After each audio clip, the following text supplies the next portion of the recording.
Hola amigos, ¿cómo están? Bienvenidos otra vez más a otra edición de Café Ufológico Proyecto Sirio. El día de hoy, bueno, como ustedes ya han visto en el flyer, estamos con Alex Chonetti en este eh, espacio virtual que hemos denominado Tras los Pasos del Misterio con Alex Chonetti. Bueno, también nos acompaña Rodrigo Fuenzalida en el panel. Vamos a estar interactuando con Alex, conversando de todo un poco. Va a ser una conversación, yo creo que muy dinámica, muy entretenida.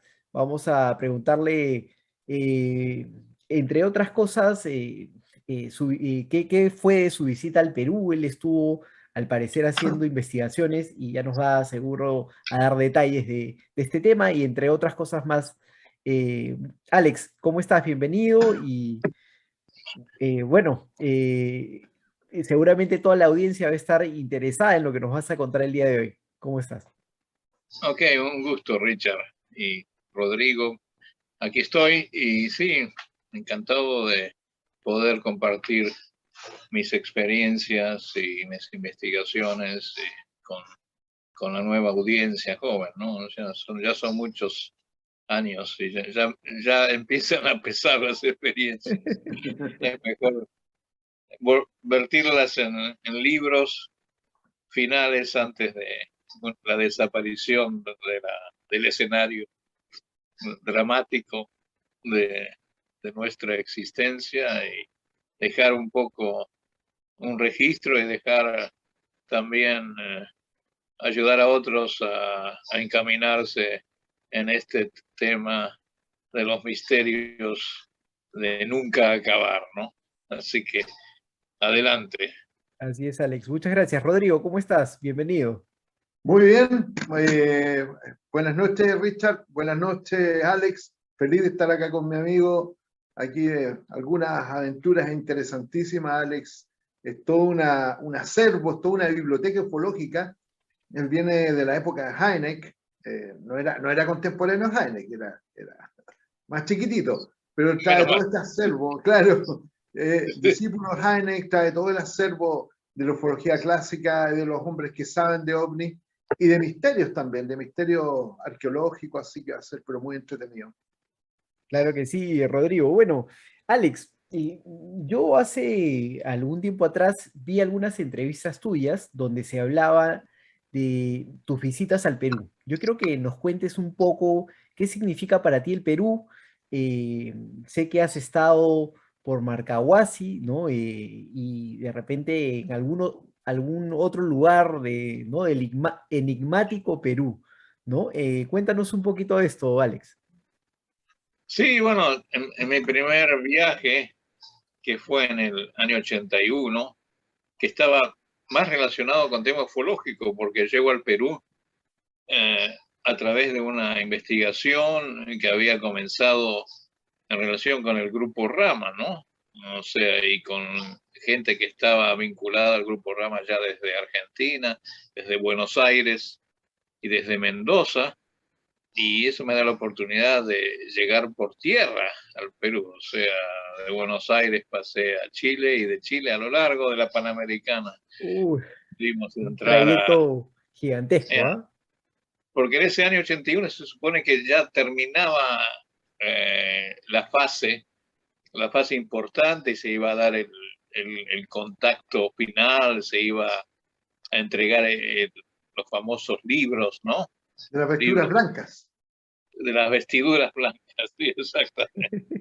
Eso quedó. Y realmente, bueno, eh, a uno pasa por ese tipo de experiencias masivas, colectivas, o sea, había cientos de personas en ese encuentro, ¿no?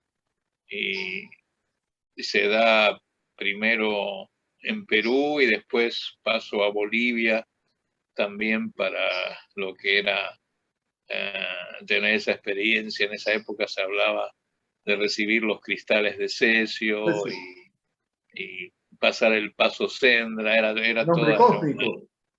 sí, era y recibir el nombre y todo eso, y ahí estaban los guías, o sea, se lo tomaban realmente bastante en serio, ¿no? O sea, ahí veías eh, la estructura de una secta platillista en todo su nivel. Por eso, las veces que he difundido el tema en los años posteriores, por supuesto yo no era miembro, o sea, yo era en cierta forma un infiltrado con mente más lógica, racionalista, pero que quería, I want to believe, ¿no? O sea, Claro. quería creer, o sea, es otra época, estamos hablando ya de la década de los 80, ¿no?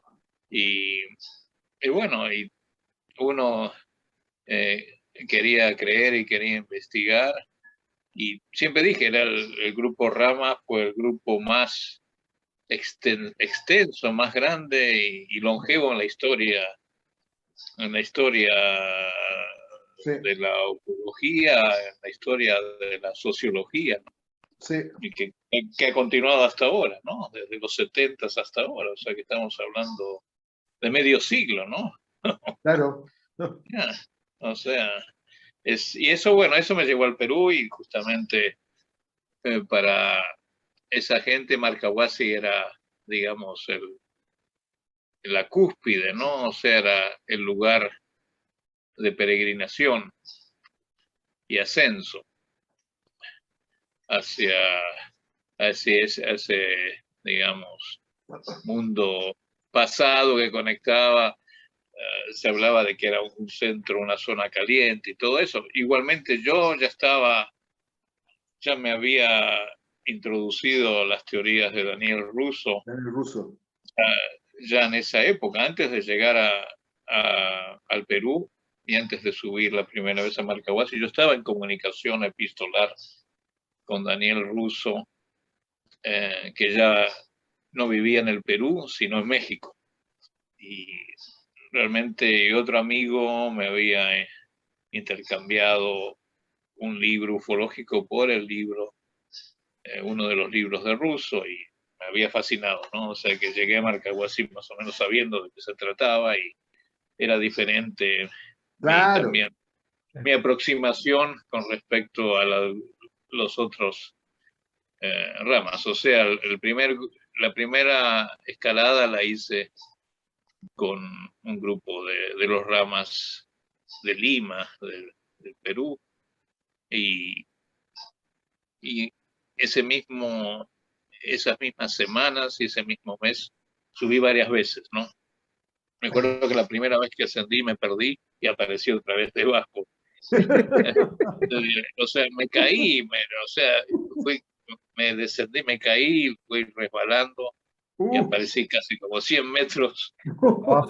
en otro camino y tuve que bajar completamente para volver a subir. No me Oye, acuerdo de esa. Alex, y esa época del 81 era una época convulsionada para el Perú, ya el terrorismo estaba a flor de Claro, piel, sí, ¿no? claro, sí, en esa época hablaban de que sí, que los senderistas volaban las torres y que el claro, camino a Marcahuasi podía ser, digamos, riesgoso. agitado y podría, digamos, en la sierra, bueno, parte de Marcahuasi está en el Valle de Santa Eulalia, que es el ascenso hacia las alturas del Valle Central, ¿no? Valle de la Sierra Central. Así que, pero no, ahí, por suerte, Tuviste estuvo suerte. tranquilo ese viaje y tardé unos años más para volver, ¿no? Ya fueron varios años Ok, hasta que volví a y Alex, y cuando especial. cuando descubriste lo que era Rama en sí, esta agrupación contactista, bueno, me imagino que te desilusionaste o lo utilizaste de repente como una especie de experiencia no sé, utilizarla pues a futuro en tu, ¿no? En tu proceso investigativo. Sí. ¿Cómo te parece? ¿A quiénes conociste de esta agrupación? No, justamente yo ya era realmente bastante escéptico en mi posición, hasta el grupo donde eh, me había familiarizado, comenzado, me habían echado, porque me encontraron que me estaba riendo una vez en uno de los mensajes o algo así, ¿no? Y después justamente había otro grupo en Buenos Aires que se decían ramas, pero no, realmente era reuniones, digamos, de mesa espiritista más bien. Ok. O sea, recibían mensajes así, pero en vez de ser de espíritus eran de los mismos personajes que se le aparecían o a Sixto Paz, ¿no? Y en ese viaje, sí, Exal y compañía. Por ahí encontré una lista de esa época, que eran varios. Sí, y mi interés era entrevistar a Sixto, ¿no? Ya justamente entrevistarlo e interrogarlo sobre eso, bueno, nadie Lo cuestionaba, ¿no? En esa época nadie la sí, cuestionaba. exacto. Estaban en una posición de líder mesiánico, Sixto, Claro. ¿no? Con una gran corte y con un ego. Claro. Me acuerdo que la entrevista fue ahí bastante inusual, ahí en un café, comiéndose una empanada, algo así, algo que Empanada vegetariana. no estaba dejando entrar a un ufólogo inquisidor, o sea, tenía Claro. sus distancias, marcaba Pero, sus y en distancias. esa época, O sea que era una figura, un líder de una claro, secta. sí, sí, O sí. sea, pero en ese mismo viaje conoció a su padre, Carlos Paz Ok. García, que era realmente un personaje Sí, muy muy, especial. muy, muy cómico, Sí. cómico. Pero él Claro. me contó con lujo de detalles, ahí sí, ahí lo pude entrevistar y me invitó a dar una charla en el IPRI, en el famoso IPRI, Ok. en Barranco, En sí. Barranco, sí. Sí, o sea que lo conocí, realmente era un show surrealista. Sí. ¿Y Totalmente. llegaste a conocer a Charlie también? No, Charlie Ah, estaba en no, ya Brasil. estaba en Brasil, no, ¿no? En esa creo que época. Charlie ya no vivía en el Perú. Traté, me Claro, Está en interesaba, Brasil. porque yo estaba reconstruyendo, o sea, ya en claro. ese viaje traté de hacer una historia de Rama y justamente tengo un ensayo monográfico que tendrá sus 100 páginas, que nunca publiqué, iba a salir en la revista Omni de Estados Unidos, me acuerdo justamente con Cuneus, me ayudó a traducirlo en esa época, ya te estoy hablando de muchos años atrás, y era parte ya un estudio más psicosociológico de todos los lugares en el Perú donde se dieron esos contactos con los Sendras, o sea, esto es un trabajo realmente de reconstrucción, no sé hasta qué punto serviría, pero fui entrevistando a todos los viejos, Qué buena. No, los claro. primeros guías que estaban con Sixto y cómo habían empezado, pero a través del padre de Carlos Paz fui más o menos reconstruyendo y Carlos Paz había tenido, digamos, experiencias físicas sólidas. Yo no lo consideraba que estaba realmente sanateando demasiado, ¿no? Cuando se encuentran, Interesante. cuando, digamos, tienen la primera experiencia Sendra, y esas teleportaciones, encuentros con lo que dicen naves, ¿no? O sea, era muy descriptivo, ¿no, Carlos?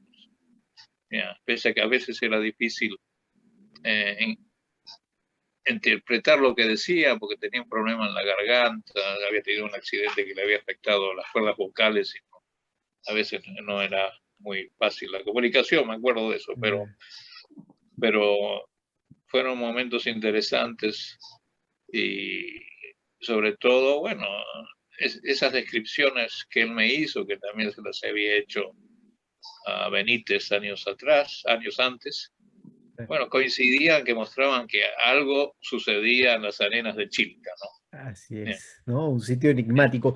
¿Conociste a Rosemary, a la hermana de los Paswells? Rosemary Paswells, No sé si la ¿no? conocí en ese reunión, estaba tratando, pienso que no recuerdo exactamente. Y porque ella tenía otro enfoque, ¿no? Sí, Totalmente yo la diferente. conocí.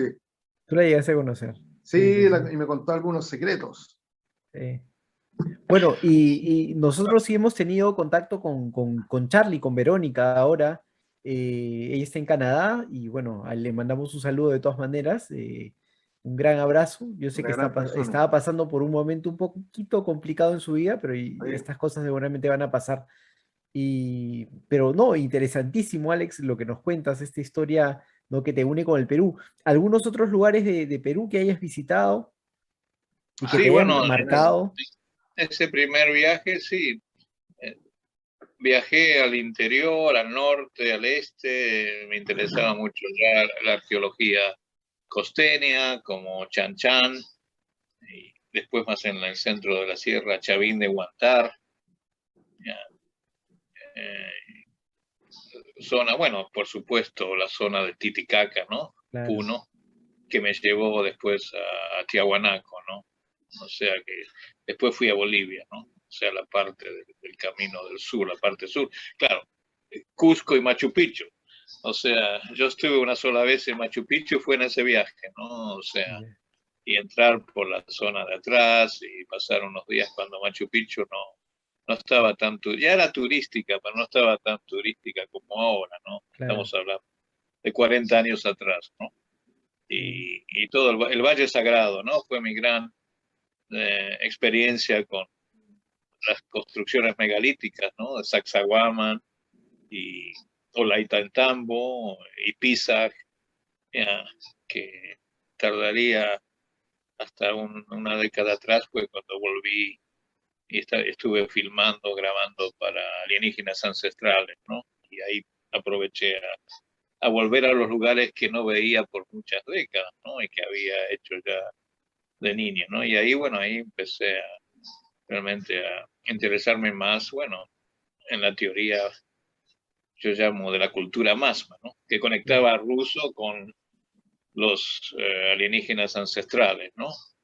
O sea, aunque ruso no creía, ruso era totalmente anti-ufológico, no creía, era ese tipo de generación. Erich von Däniken, que tanto realmente le besan el ceder, el trasero, como, y lo Sí, ponen como ahora el show es un show ufológico, cuando no claro. tenía nada que ver, y él era el primer escéptico, me acuerdo, en sus libros originales. Trataba de eludir, no tocar el tema ufológico.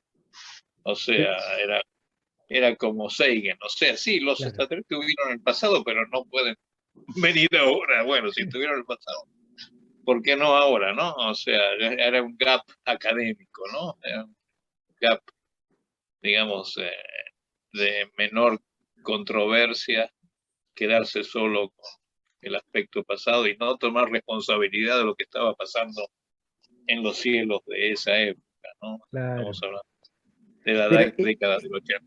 Sí. él toma esta idea, este principio básico de un investigador francés, si no me equivoco, ¿no? No, bueno, no, o sea, los padres de los antiguos astronautas, como yo les hice remarcar en los primeros capítulos a los productores de Ancient Aliens, había sido un americano, George Han Williamson.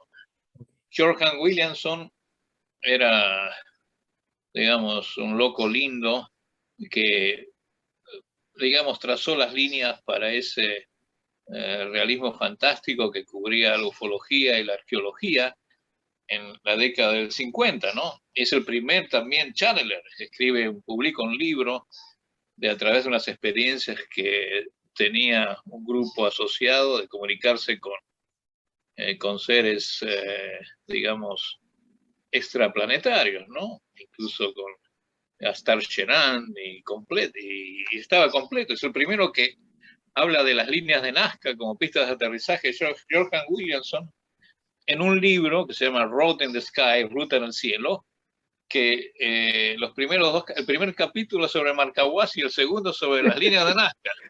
Y en la tapa está el Monumento a la Humanidad. Así que Oh, mire. señor Däniken llega después, además que ya existe toda una escuela de realismo fantástica que habla de los antiguos astronautas con Robert Charroux, ese es el francés que Claro, el estás hablando, francés, sí. Robert Charroux. Y en Italia estaba Peter Colosimo, o sea, allá en Europa había un movimiento. Movimiento. Desarrollo, sí. En los 60, antes de que von Däniken, bueno, al contemporáneo von Däniken, pero años antes Pero del estaban, año recuerdo, los rusos, 1968. Sargov, Sí. Kazantsev, la escuela rusa también. Claro, y los rusos también, Agrest, Kazantsev, Exacto. Oye, Tchaikovsky, o sea, bueno, pero eso igual. Pero Danik es el primero que realmente lo formaliza, ¿no? Y lo formaliza como bestseller en el año 68, ¿no? Que sale y se convierte en un bestseller principalmente porque sale en Estados Unidos, ¿no? Y se vende en forma masiva, ¿no? Y eso recrea un movimiento que crece, pero después, bueno, no movimiento, digamos, una tendencia, una escuela que dura unos años, pero después se apaga. El mismo Fondani que me dice en los 90, digo, los editores americanos me han ignorado todos estos años. Eso me lo dice en el 93, ¿no?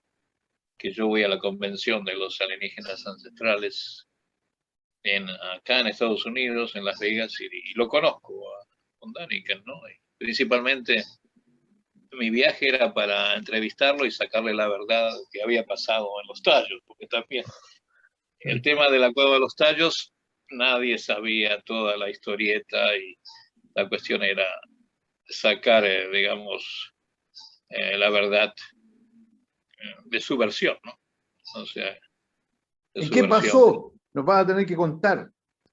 Sí, bueno, como lo he contado tantas veces, a lo mejor ustedes ya no sabían, no quiero volver a dale, caminos trillados. No, pero sí, a la de Fondani, sí, publicó un artículo en base a esa entrevista, que la tengo todavía en tape, en mini tape, y la transcribí, salió en España, cuando Fondani me dice que él había embellecido la historia y que, bueno, nunca había visto la famosa biblioteca metálica y nunca había descendido hacia el fondo de las cuevas.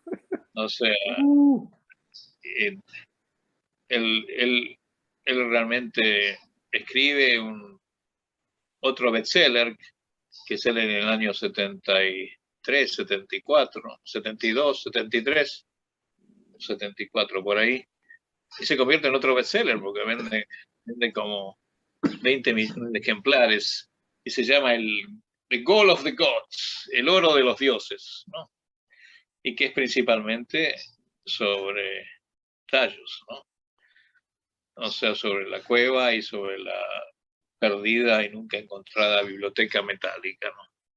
Y ahí, bueno, él me dice, bueno, que en cierta forma tanto Morix como Penny Mateus lo trataron, bueno, de engañar, pero que él sí cometió el pecado presionado por los editores de que como la historia estaba así, si él no la contaba en primera persona y le agregaba de que había descendido y visto lo que era la colección de Crespi, ¿no? Porque él mezcla y pone lo que había fotografiado en el Museo de Crespi y ahí empieza la gran confusión que hasta ahora todos los jetones siguen repitiendo, ¿no? O sea que la colección de Crespi es parte de los tallos, cuando eso nunca los salesianos pudieron realmente probarlo, ni antes ni después de la existencia de Crespi, que muere en el año 82 y nadie lo entrevista con profundidad a Crespi, tanto locales como internacionales. Pues ya Crespi estaba gaga en su momento, ¿no? O sea, aunque en la colección de Crespi hay muchos niveles, ¿no? De hallazgos, ¿no? Pero no hemos podido probar que esos hallazgos no son, digamos, esas láminas que están en Cuenca son realmente de una civilización anterior y no contemporáneas. Ha faltado un gran análisis metalográfico, ha faltado realmente encontrar a esos posibles orfebres, ¿no? Eso es parecido al tema de las piedras de Ica, ¿no? Que también es otro enigma de los Andes que mezcla lo contemporáneo artesanal con lo verdaderamente lítico de posibles culturas precolombinas, ¿no? Es que te voy a mostrar algo que es un documento histórico. A ver. Tú leíste lo que cuentan los hermanos Paz de cuando van a Marcahuasi. Claro. resulta que cuando yo era bien amigo de Charlie, estaba en San Pablo y una vez él me dice que toda la travesía a Marcahuasi la grabó en una cinta Super 8. Claro. Y que tuvo un avistamiento y creo que Claro, algo de eso. Ya. inclusive hay una parte en una secuencia de un avistamiento y logra grabar como 2 cuadros del avistamiento. Y amplifica la imagen y se ve como un platillo. Ya. Y estando con él, me cuenta, monta la cinta en un proyector, lo Ya. graba y posteriormente me dice que en Chile es lo más probable que podrían ayudarlo a pasar esta cinta a otro formato y ahí está, pues, me pasó la cinta. No te... Oye, buenísimo. Mira, mira, Ese es de Marcahuasi. 1974. Exacto, en la cinta del viaje No te Marcahuasi. puedo creer. Un V8 es eso. Exacto, Uy, ay, ay, Rodrigo, ¿ah? esto es Uy, histórico, ay, ay, histórico, histórico, histórico. De verdad que sí. escrito por mano de Charlie Marcahuasi, dice 19 al 22 de agosto del 74, el viaje que hacen donde tienen los contactos, donde graban Increíble, todo. increíble, mira, Increíble, ¿eh? increíble. Así que vamos a intentar hacer ese trabajo, po. Me Claro, estaba claro. mostrando, Sí. esta es la cinta del viaje de los Paz a Marcahuasi, el 74, cuando tienen Está el bien. contacto, lo grabaron. Y me lo pasó Charlie la cinta, la tengo todavía acá.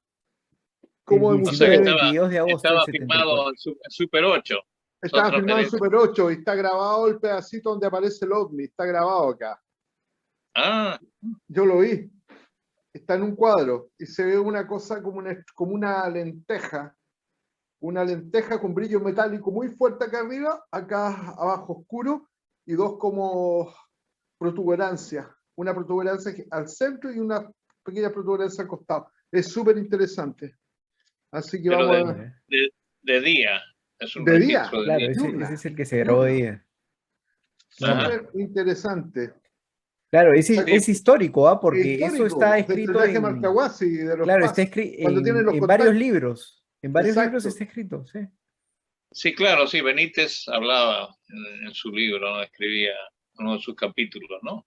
claro. En este inicio de la humanidad. Y bueno, el problema con los avistamientos en Marcahuasi, yo nunca he podido encontrar demasiados testimonios, ¿no? He Mm. hecho varios, digamos, registros documentales de televisión, Pero es incluso, bueno, maravilloso ese lugar, ¿ah? No, sí. sí, sí, La no, de energía que hay ahí Marcahuasi, es maravilloso, lo encuentro yo increíble. digo, es Machu Picchu es aburrido para mí, Sí, porque sí, me gusta más Marcahuasi que sí, Machu Picchu. claro, Sí. para la Machu gente que Picchu es tiene cierta hermoso, pero la energía sensibilidad, que tiene toda la sí, Marcahuasi es sí, otra cosa.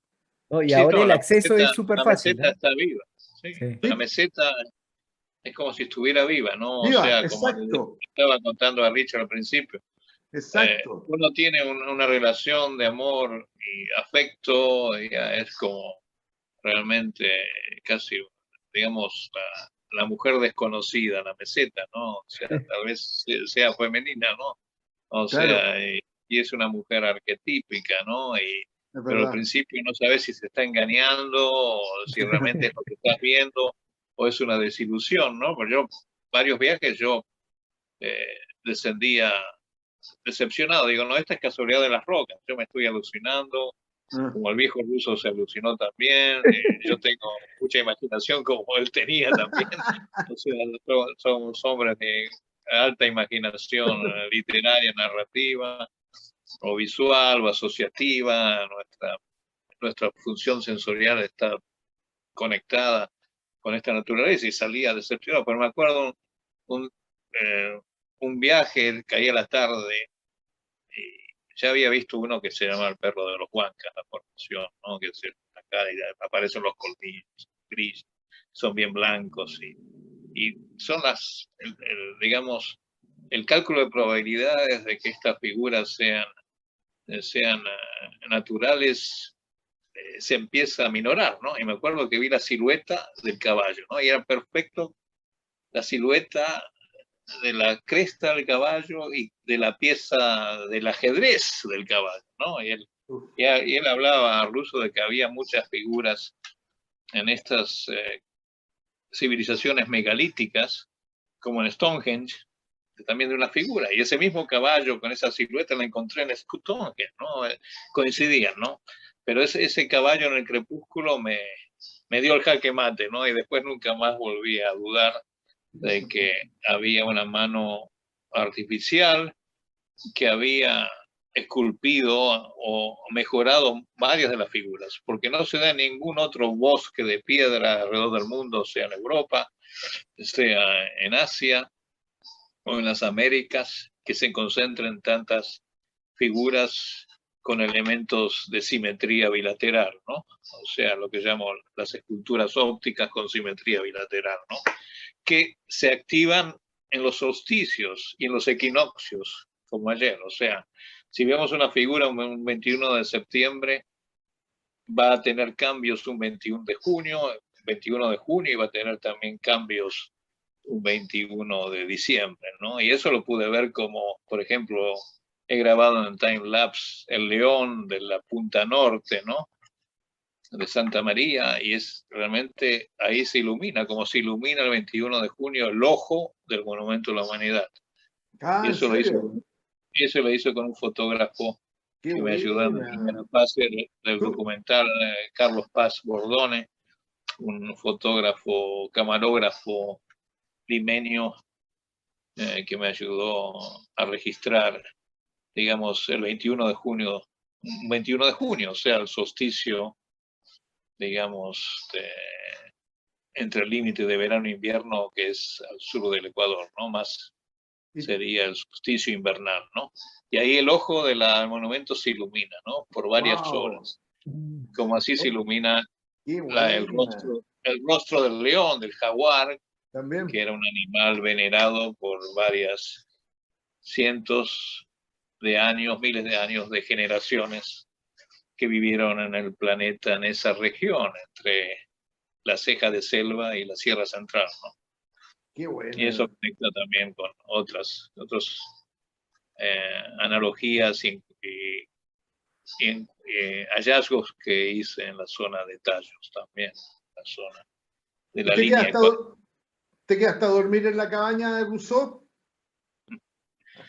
Sí, En el sí, lugar. casi nos congelamos, casi con otro investigador y peregrino italiano, porque confié que no iba a hacer tanto frío y no pudimos hacer fuego. Teníamos un choquedón Miguel Olivares, que lo tenga Dios en la gloria, mi guía de esa época, y de tantos años me había prestado esos ponchos, porque yo no iba preparado en ese viaje a quedarme a la noche.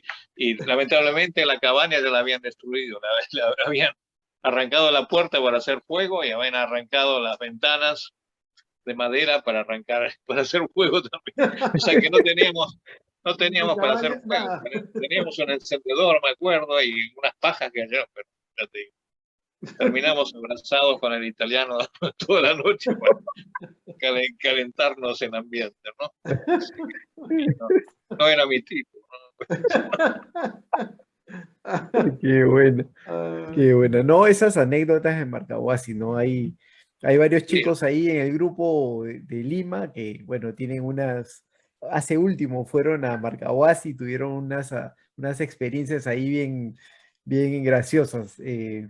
Uno se fue en bicicleta desde Lima hasta Marcahuasi, o sea, subió en bicicleta. en No, bicicleta. Oh, está ¡Está loco, loco! está y no era, loco.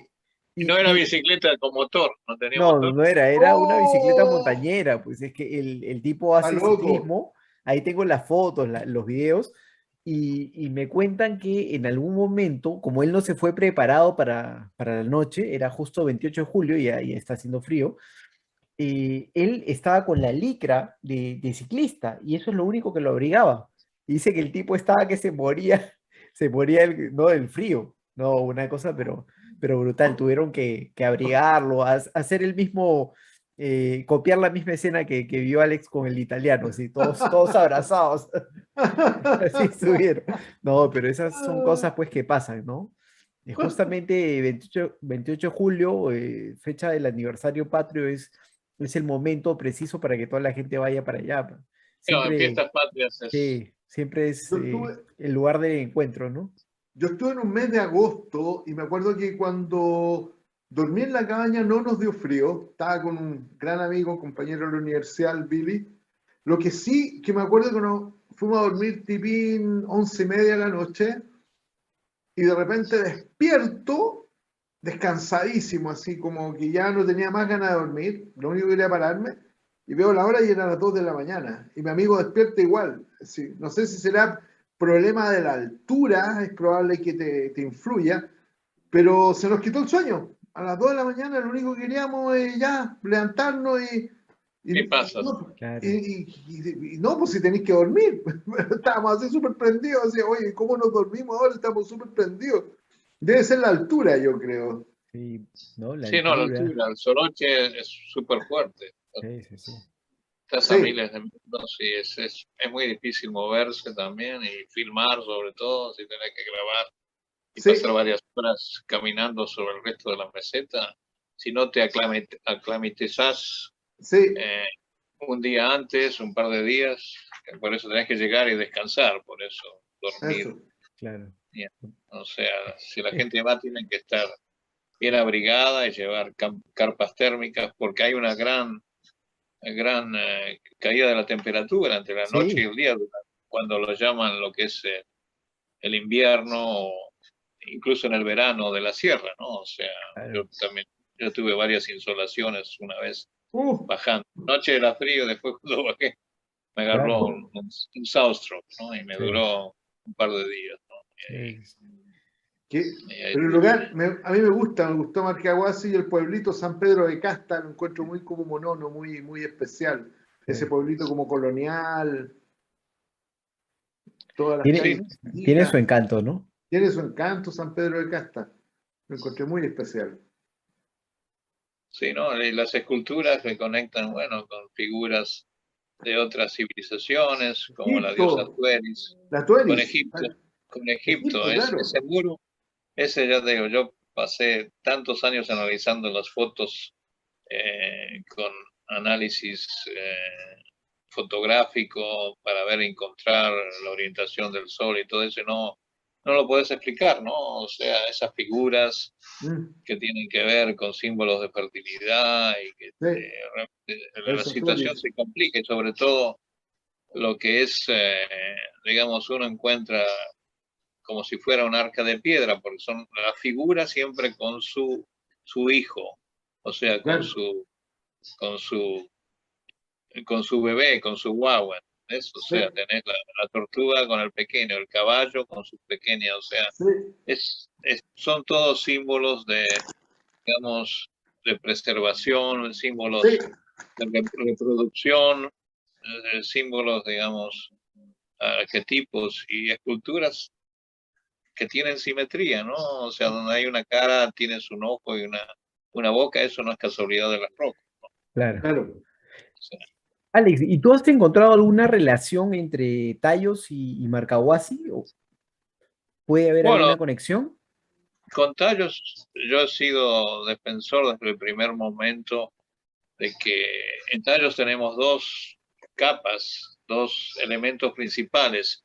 Uno es la artificialidad en las profundidades de la cueva, sobre todo la cueva del Cuangos, donde encontramos estas anomalías geológicas que no pueden explicarse por la erosión.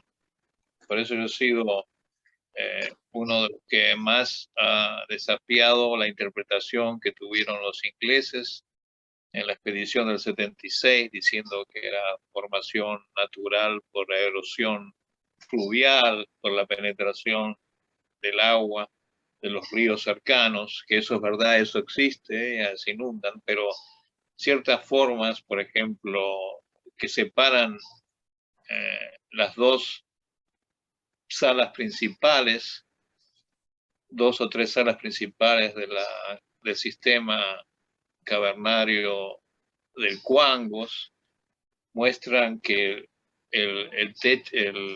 parte de la caverna fue perforada y el techo fue elevado, sostenido para poder pasar de una caverna a la otra. O sea, por eso Julio Goyen Aguado, que fue el compañero de Morix y que fue el que lo empujó a Morix a ir al Ecuador y ayudó a financiar las primeras expediciones, él siempre tenía una foto que era la piedra angular, ¿no? Que él nunca llegó a ver, que yo pude descubrir en mi expedición al Cuangos.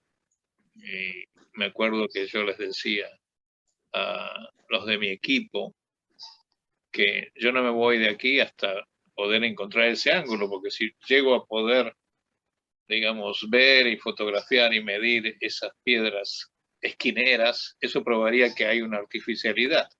Ese era mi punto, el punto de resistencia, ¿no? O sea, encontrar la piedra fundamental, o sea, la piedra angular en este caso. Y encontré dos a cada lado de la, digamos, hacia la salida de este megalítico. Es un bloque megalítico que debe pesar unas 700 toneladas, ¿no? Que se para y fue colocado ahí. Después tenemos un montón de techos y galerías y ductos y pasadizos que están pulimentados en una forma que el paso del agua no se da. Yo exploré otras cuevas en la zona, sobre todo la del Pastaza, que terminó las cuevas de tallos del Pastaza, que fue parte de la teoría final de Stanley Hall, que ahí podía estar la biblioteca metálica en relación con una descripción, porque Morix no es el primero, hay otro militar que en los años 50 describe una experiencia similar y que habla de la biblioteca metálica y la relación con los indios Shuaras jíbaros, que se llamó Petronio Jaramillo, ¿no? Que lo han defenestrado un poco de la historia esta oficial, ¿no? O sea, lo han dejado de lado, pero él también tiene su parte, aunque yo pienso que su testimonio no fue verdadero, ¿no? Pero igualmente eso conecta con otros aspectos que ahora no les voy a narrar porque es largo y tiene que ver, para eso tienen que leer mi primer libro sobre tallos, el libro en inglés, The Mystery of Tallos Caves. Ahí narro con detalle estas otras cuevas que también tienen ciertos trabajos artificiales, pero no tan pronunciados como los del Cuangos. O sea, tenemos dos niveles. La artificialidad de esta manipulación de las rocas que encontramos en tallos como encontramos en Marcahuasi, ¿no? Yo junto los dos, como lugares que pudieron ser reservorios, pudieron ser lugares de refugio de esas humanidades anteriores, ¿no? O sea, cierta humanidad se refugió en las cuevas y otras humanidades se fueron hacia las cumbres de los Andes, ¿no? Para escapar de esos, digamos, de esos diluvios, ¿no? De esas inundaciones que afectaban los valles inferiores, ¿no? Estamos hablando de hace entre 10.000 y 20.000 años atrás, ¿no? Y muchas de las leyendas coinciden con dataciones geológicas, ¿no? O sea, seguimos tratando de encontrar evidencias que son científicas y que coinciden con la climatología y que coinciden con la paleontología y otras ciencias que puedan contribuir a resolver estos misterios, no solo por una especulación, digamos, sensorial o filosófica o metafísica. Alex, ¿es real que los astronautas, bueno, ¿quiénes fueron? Creo que fue Neil Armstrong. Neil Armstrong, ¿no? ¿Estuvo por allá, por Tallos? Sí, en el año 76 Neil Armstrong es invitado por Stanley Hall. Stanley Hall es un ingeniero escocés que descansa en paz, que se fascina al leer el libro de Fondani y que digo, yo quiero ir acá y quiero probar y quiero encontrar la biblioteca metálica que nunca se encontró y yo te digo, desde que leyó ese libro, pasan pocos años, porque del 74 al 70 son 2 años de que había aparecido el libro, y Stanley Hall lleva a Armstrong como símbolo de la exploración, digamos, Espacial, digamos interplanetaria, considerando. claro. O sea, Hall, Hall era totalmente metafísico, pero él adquiere, él usa una máscara, digamos, de científico, ¿no? Y lo hace lo mejor posible, ¿no? O sea, hay muchas versiones que lo conectan con la inteligencia británica, que no dudo que a lo mejor sí fue verdad eso también, pero igualmente lo hace con una honestidad, digamos, personal que lo lleva a, a armar una expedición que nunca en la humanidad había tenido, se había organizado tan rápido y con tanto apoyo, ¿no? Porque eran cientos, digamos, de efectivos militares y científicos que convergen ahí y lo consideran a Armstrong como el padrino de esa expedición, porque venía de ascendencia escocesa, ¿no? Digamos, los clan Armstrong, ¿no? Y Hall es nacionalista escocés, ¿no? Ah, Y, así, por eso. tiene el apoyo de Edimburgo, de las universidades de Escocia, como también de la parte militar, ¿no?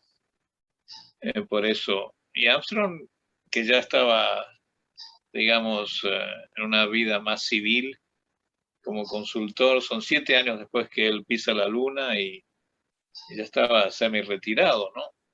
O sea, tenía su compañía de consultoría y ¿por qué no? Y él se decidió a viajar y como explorador innato decidió bajar y consideró que era impresionante, ¿no? Y mi amigo Julio Goyen Aguado, que era el único que conocía, fue puesto, digamos, como guía de Armstrong, pensando que Armstrong iba a saber dónde estaba la famosa biblioteca metálica, porque Julio era el único que sabía y que la había visto, ¿no? Eso lo explico en mi libro, realmente es el único testimonio que yo, digamos, que yo rescato, o sea, el único testimonio verídico que viene de Julio, que fue un buen amigo mío y que nadie sabía hasta ese momento, ¿no? Hasta que publiqué la entrevista con Julio, que es una entrevista que originalmente fue hecha en video para mi documental, que todavía sigue inconcluso, sobre los tallos, ¿no?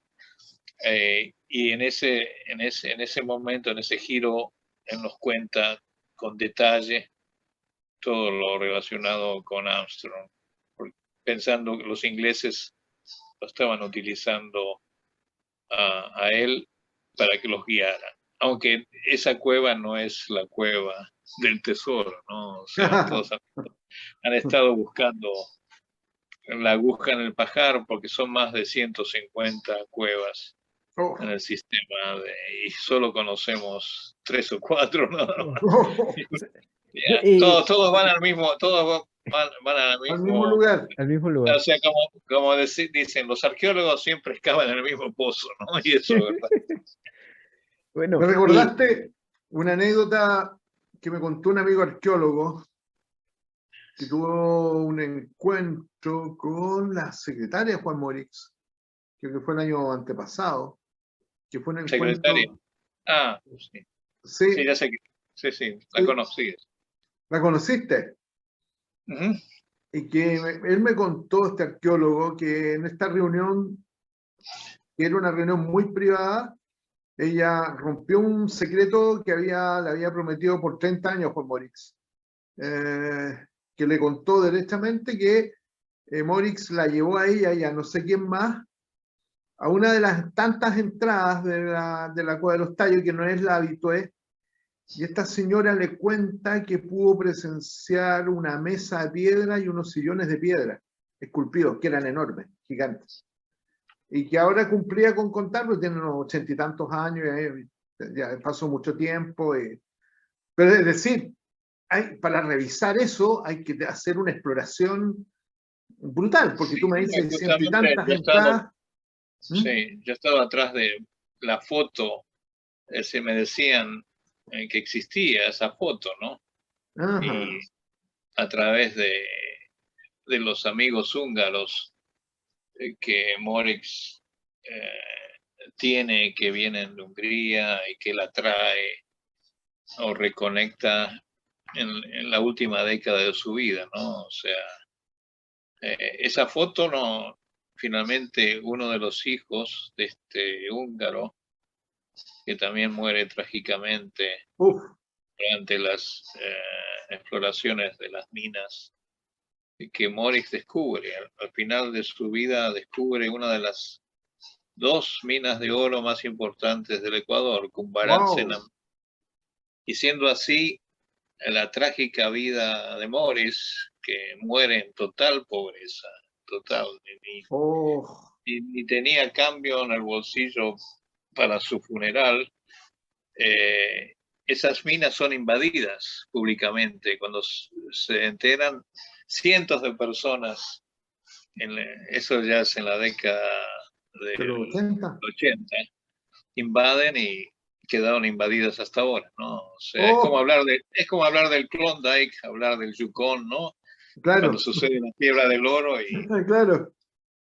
no proteges el lugar y eso, la invasión de tierras, claro, sucede en este como caso, los garimpeiros en la Amazonas, claro. Y sí, y los abogados Mateos, que fue el abogado principal, el mecenas de Morix durante tantos años, siguen debatiendo eso en los tribunales para poder rescatar lo que Morix había encontrado, ¿no? O sea, primero con los tallos que queda inconcluso, después el descubrimiento de estas 2 minas, o sea que es una vida bastante trágica, ¿no? ¿Qué? La de Morix y compañía. Y bueno, y estos húngaros tenían la foto, y finalmente encuentro la foto, me muestra, es una foto de Polaroid, pero se ve, digamos, una especie de losa ahí, pero no puedes decir si es natural o artificial, ¿no? Yeah. O sea, pero como siempre te dicen, sí, pero yo vi la mesa con las sillas y había otra foto. Claro. O el tema de la gigante o del gigante que se encuentra en la zona de Loja, ¿no? Que todos dicen que era un gigante tremendo y que tenía 7 metros y que la cabeza tenía el tamaño de una rueda de camión. Y igual busquemos la cabeza, porque el resto del esqueleto siempre se puede confundir con un mastodonte, se puede confundir con un megaterio, ¿no? Con varios mamíferos del periodo paleozoico, ¿no? Claro. O recientes, ¿no? O sea, de estos plantígrados que vivieron hasta 15.000 años atrás, ¿no? Como el mamut, etc. ¿no? Huesos que son parecidos, fémures, pero nadie encuentra la cabeza de los gigantes. Y lo que vemos en internet son fiascos. Buen dato. Exacto, yo pasé horas buscando esas fotos, días buscando con esperanza y encontrás, digamos, no, nada de concreto, no vas a encontrar un living room, digamos, una sala de casa con sillas, digamos, sillones, sillares, porque los ecuatorianos, quituscaras y otras culturas costeñas construían este tipo de sillones clásicos en piedra, ¿no? O sea, eso no lo encontramos en las cuevas, esos sillares, ¿no? Que son más recientes, o sea, no son prehistóricos o protohistóricos. Ojalá, pero yo he hablado con gente muy seria, digamos, más que iniciados en las culturas ancestrales andinas, que me describieron entrar en cámaras subterráneas, ¿no? Más estas en la zona más cerca al sureste del mapa peruano, ¿no? Sí. En la zona de Puno. Claro, mucho se habla de eso, ¿no? De que, sí. Bueno, en las narraciones, pues, ¿no? pre-incaicas e incaicas se hablan de los túneles que usaban los chasquis para como medios de comunicación, para llevar, por ejemplo, cartas o cosas, ¿no? Al Inca, ¿no? Siempre se Eso es habla de verdad, eso. sí. Y Y tenía, los helados, el hielo que no se les derretía, oh, ¿no? claro, Los el mandaban, hielo, los cosas de esas, mandaban ¿no? hasta la cumbre y digo, ¿cómo no se derretía ese helado? Pues sabían que si Claro, llegaban tarde con las cremas heladas, les cortaban la cabeza. ¿No? Y se habla de eso. ¿Eso tendría alguna relación con Cueva de los Tallos? ¿Serían partes de una misma vía o...? es interesante, ¿no? O sea, ya la tradición, digamos, preincaica y de los amautas hablan de esos túneles, ¿no? Que coinciden, bueno, con la búsqueda de Morix, porque Morix estaba buscando un mundo subterráneo. Y él dice, ya en las primeras entrevistas que él da antes y después que está en Ecuador, dice, yo he recorrido Sudamérica en la forma subterránea.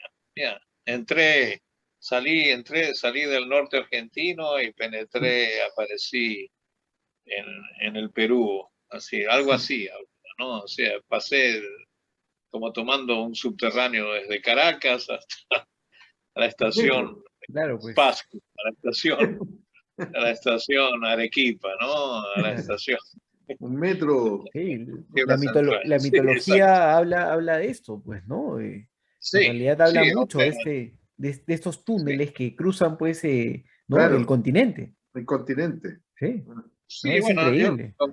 no creo que los chasquis hayan necesitado ir al mundo subterráneo para hacerlo más rápido o protegerse de los rayos del sol, pero si eran túneles, digamos, de lava sofisticados entre naturales y artificiales, es posible, pero sabemos que los caminos incas eran muy avanzados, ¿no? Y Ujú. realmente desde el Ecuador, desde Colombia hasta Chile, ya Mm. todavía están ahí y ves Sí. los niveles digamos, De de perfección, complejidad. en ese Sí, caso, de perfección. ¿Sí? O sea que Claro. no necesitaban irse tan a lo profundo, ¿no? O no, sea, ni necesitaban ETs tampoco. claro. Alex, y con respecto, yo no sé si conoces el rumor este de la guerra que se efectuó en 1941 con Perú y Ecuador. ¿Tendría algo que ver con el tema de tallos? Sí, exactamente.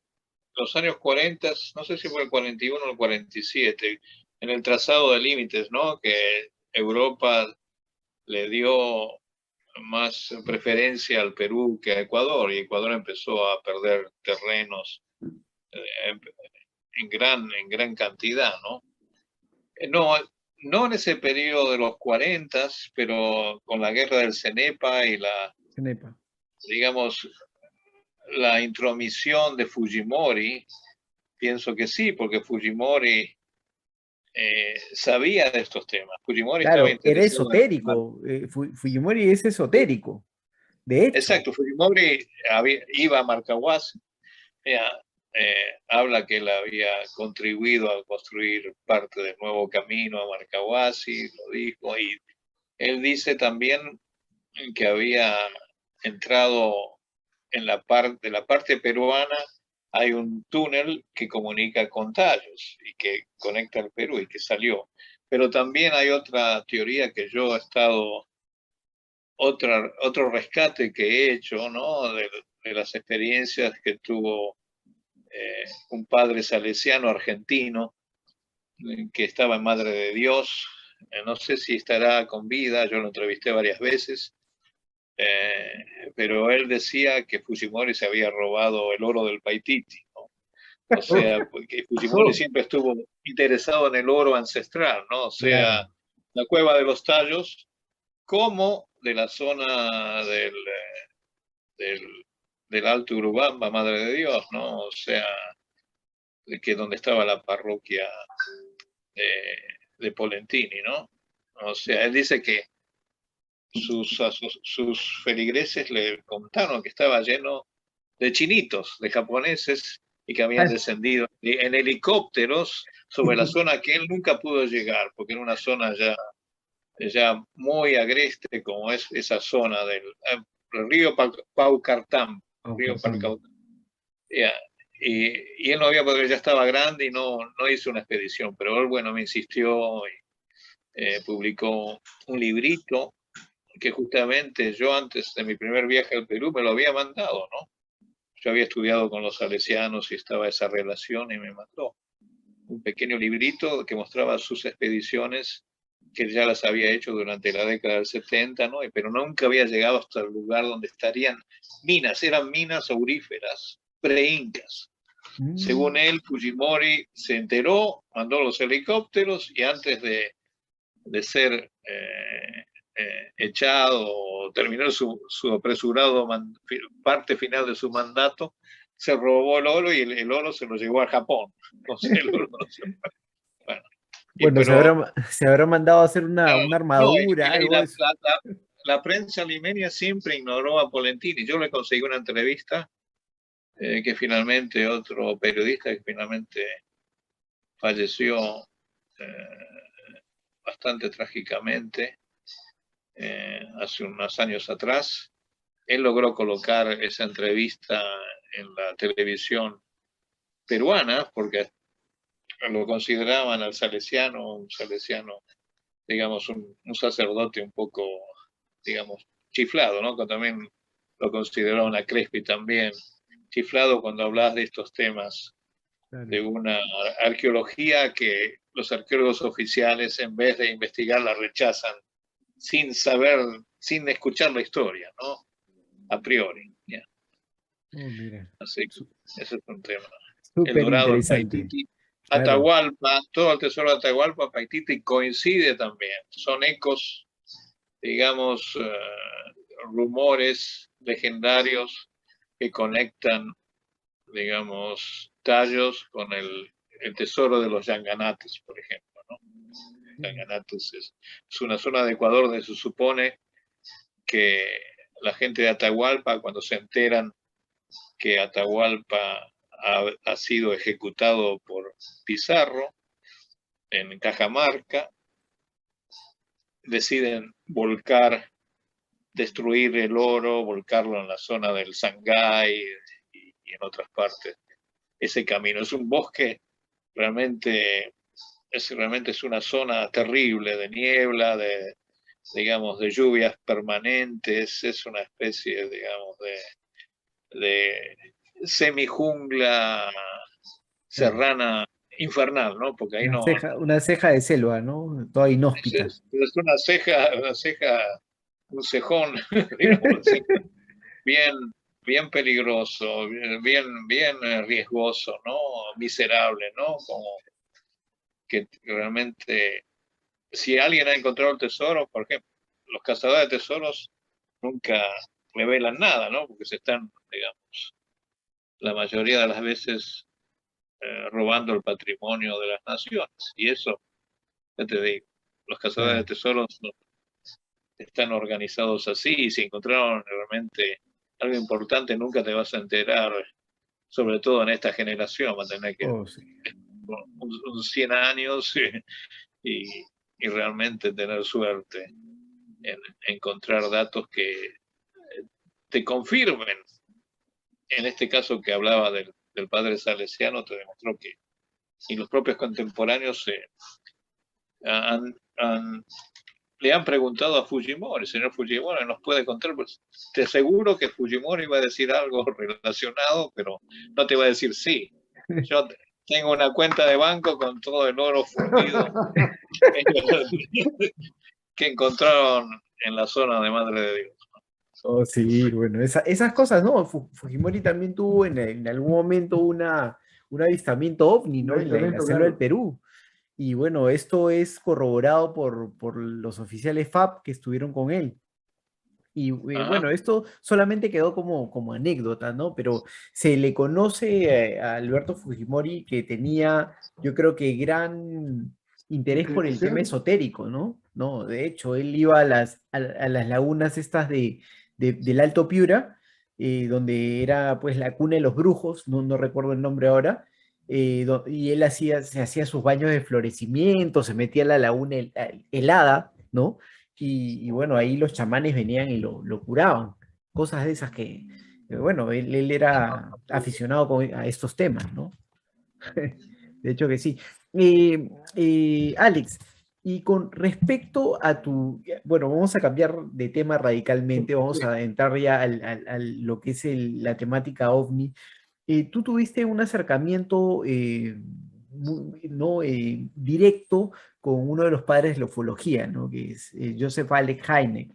¿Qué nos puedes contar de esto? ¿Cómo nace este vínculo? ¿Qué enseñanzas te deja? Cuéntanos de todo un poco. No, sí, hay muchas anécdotas e historias con respecto a Hynek. Sí, Hynek, yo lo considero que ha sido mentor mío, el tener esa relación a través de mi grupo de investigación en Buenos Aires, que en cierta forma es elegido por Hynek como corresponsales del CUFOS, ¿no? Del Center of UFO Studies de Evanston, Illinois, que Hynek funda en los 70, después que deja el proyecto Libro Azul. Y Hynek es abierto a la ufología internacional, pues el primer omnílogo, ufólogo con credenciales científicas, que sabe que el fenómeno no es nacional, porque siempre Estados Unidos tiene esa hegemonía, y eso pasa hasta el día de hoy con lo que ha pasado en los últimos años, de que tiene que dictar la última palabra, ¿no? O sea, y que el consorcio mundial esnovista apoya, es decir, no, Claro, señores, el fenómeno mundial, por ejemplo, ahora los franceses salieron a defender, digo, no, la ufología también, Claro, nosotros claro. hemos el proyecto Sigma. colaborado científicamente, exacto, Sí, ¿no? el En Sigma 2. muchos otros proyectos de los 50 hasta ahora, ¿no? O sea, los Claro, franceses siempre tuvieron una sí, comunicación con los civiles, no dejaron el tema dentro del secretismo,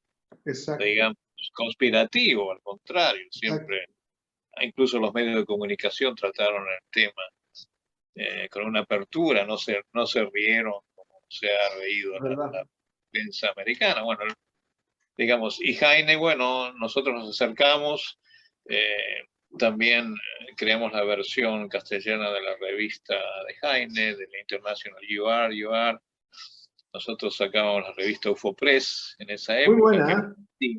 un Sigue boletín, siendo buena hasta hoy día. sí, donde están muchos de mis casos que Sí, ahora decidí recopilar y sacar con muchos otros más que no salieron publicados en la revista, en el Boletín Luco Press, en este nuevo libro que acaba de salir en España y que ya está también en Amazon, que se llama OVNI, la confrontación final. buena. Y bueno, y Hynek nos deja muchas enseñanzas cuando lo conocemos en los años 80. Yo mantengo mi amistad con él y con parte de su familia desde la época, ya, desde finales de los 70 hasta su muerte en el año 86, ¿no? Cuando yo ya estoy en Estados Unidos y él dejó el Chicago, aunque continúa muchos años después el Centro for UFO Studies, eh, pero no con la misma, digamos, injerencia que tenía durante la época que Heine estaba vivo. Y Heine consideraba que, bueno, que toda la información, poniéndola en sistemas de computación, creando lo que se llama el UFOCAT, iban a dar parámetros para poder saber más del fenómeno con la cooperación de la ufología internacional, sea Italia, sea España, sea Argentina, ¿no? O sea, era abierto a ese tema. Y bueno, y alimentando las computadoras podemos llegar a modelos predictivos y a poder confrontar el fenómeno. Por eso le puse la confrontación final, porque en esa camada nuestra de ufólogos más, digamos, inquisitivos y también con la creencia positiva de que podíamos llegar a poder confrontar el fenómeno, ¿no? Con más tecnología y con más parámetros informativos, ¿no? O sea, Jaime decía, está bien, estamos en una época de recolección de información, porque realmente el fenómeno es más rápido que nosotros, no podemos realmente confrontarlo, eso lo vivió durante el proyecto Blue Book. O sea, ¿cómo lo podemos realmente aprender? Porque la ciencia no lo quiere tener en el laboratorio para poder analizarlo y medirlo, y eso no se puede dar. Salvo que vayamos con redes gigantescas cuando aparecen ahí en el Valle de México con estas cazamariposas entre dos aviones y arriba, ¿no? Y que no se escape y que no rompe la red. Como yo decía, como le decía a los camaradas mexicanos, digo, tantos años los ovnis ahí flotando arriba de las cabezas de ustedes. En el aeropuerto de la ciudad el aeropuerto más grande de la ciudad más grande del mundo, con 30, 25 millones de habitantes, y no han podido realmente encontrar evidencias físicas más realmente, ¿cómo es? Más bancables, más asimilables a lo que es un método de las ciencias físicas o atmosféricas o lo que sea, porque no. Una época también traté de hacer un operativo con gente linda, gente que tiene aviones privados, pero digamos, el riesgo de ir a perseguir, digamos, estas flotillas que se aparecían, estas mangas, los mexicanos los llamaban ebonis, ¿no? Estas varas, estas vainas, las vainas. Los ebanis, sí. Las vainas que salen los objetos de adentro, eso se ha dado por años ahí y nadie ha podido ir a elevarse en un Cessna, en un Piper o en aviones militares, olvídate. Claro. Ya, de los militares organizados, de las líneas aéreas que también los han visto, pero ¿qué hacían esas vainas que despedían objetos tipo discoidales, brillantes, metálicos, ¿no? Y el radar de Ciudad México ahí también gritando, decía, tenemos vectores desconocidos, ¿no? Y eso por años. Los avistamientos de Fort Mammoth que llevan a la creación del Blue Book, digamos, al mandato absoluto que todavía va a tomar un año, del 51 al 52, es porque el radar se empieza a utilizar en avistamientos ovnis, ¿no? Y hay un avistamiento masivo, ¿no? Y uno de los testigos es este actor que acaba de morir, Edward Asner, que hacía el personaje de Blue Grant, que yo entrevisté en video, y él era conscripto y ve la pantalla del radar y dice que estaba sembrado, era como hojas de otoño, había tantas detecciones, wow. Aunque son, y el avistamiento simultáneo, porque los soldados y las torres de observación observan dos objetos metálicos y lanzan dos cazas a interceptar, y el objeto vuela a más de 750 millas por hora, o sea, eso está rompiendo, es casi como el evento del Nimitz ahora, ¿no? Eso rompe, digamos, los parámetros de la seguridad nacional y decir, bueno, ya el Blue Book ya tenía casi 2 años funcionando, no servía para nada, digo, bueno, tenemos que darle otro lift con más dinero, con más budget y con otra envergadura, y del Grudge pasa al Blue Book, ¿no? Era Sign, Grudge y Blue. Y ahí se crea, ¿no? Porque esos dos objetos metálicos que son demancados, dice que son globos aerostáticos, digamos, recubiertos de material metálico que reflejan la luz, y todo eso no llega a ser satisfactorio, porque los globos con la velocidad del viento no llega a esos 750, ¿no? Y además que está el testimonio de los pilotos, ¿no? Claro. Los pilotos lo describen con objetos discoidales, ¿no? O sea, no oblongos, sino como discos, ¿ya? Y que se pierden en el mar. Bueno, a raíz de eso, bueno, los avistamientos de radar se empiezan a tomar en serio, ¿no? Como se están tomando en serio ahora, desde el 2012 hasta ahora. De ahí el cambio de concepto de platillo volador a OVNI. Igual que ahora, el cambio de concepto de OVNI a UAP. UAP, ¿no? Es la misma situación. Sí, por eso, al principio, ya digo, todo el movimiento de Elizondo, digo, bueno, esto no es nuevo, aunque nos ayuda, porque esto ya sucedió. Pero Sí, para el medio americano, para la cultura americana, no había sucedido, ¿no? Yo me claro, encuentro, claro, digo, bueno, ¿qué he hecho en los últimos 30 años? ¿No? O sea, claro. sí, A mí eso siempre me ha llamado la atención y siempre lo señalo, que colocaban los incidentes del Nimitz cuando sale Elizondo de esto, oh, estos objetos que fueran como que fuera nuevo, como que recién Claro, estuviera ocurriendo. claro. ¿Sí? exacto. Como que partiera Sí, la historia de la ufología del Nimitz en adelante. Claro, es como que refrescarnos la ¿Sí? memoria de eventos que, bueno, que ya se suscitaron en algún momento y que, bueno, a la larga están derivando y ya lo hemos visto hace muy poco tiempo, creo que se concretó el tema de la oficina que va a investigar estas anomalías, ¿no? Ya es prácticamente el proyecto está listo Está para ser listo. ejecutado, ¿no? Claro, sí, las falencias de los medios de comunicación, porque yo te digo, cuando yo estaba produciendo noticias diariamente, en vivo me venían mis compañeros, uy, vos que estás con estos temas, mirá, el gobierno reconoce el Área 51. Digo, pero si era reconocido varias veces, que sabemos de la existencia, desde la Claro. época de Clinton hasta ahora, pero siempre volvían con algo más para agregar, digo, pero ni los periodistas ni la gente, pues, ni el pueblo sabe la propia historia. Ya no es noticia nueva, están, digamos, renovando algo que ya sabíamos, ¿no? Claro, O a sea, partir de 2007 en adelante, bueno, perdón, 2017 en adelante, o sea, hay Estados Unidos con su, ¿cómo le llaman? Maquinaria mediática, lo que comienza a hacer es mostrarnos cosas que ya prácticamente estaban y que, bueno, ahora la gente las toma, como bien lo dijo Rodrigo, como nuevas, ¿no? Y claro. eso es lo más Ah, sorprendente, es lo más sorprendente. Casos sí, no, como, por ejemplo, el de Santa María en 1980, en La sí, Joya, sí. tenían todos los componentes de extrañeza que tienen los casos del USS claro. Nimitz, ¿no? Y de Mira, no, sí, repente, y lo la de gran Santa diferencia, María es interesante.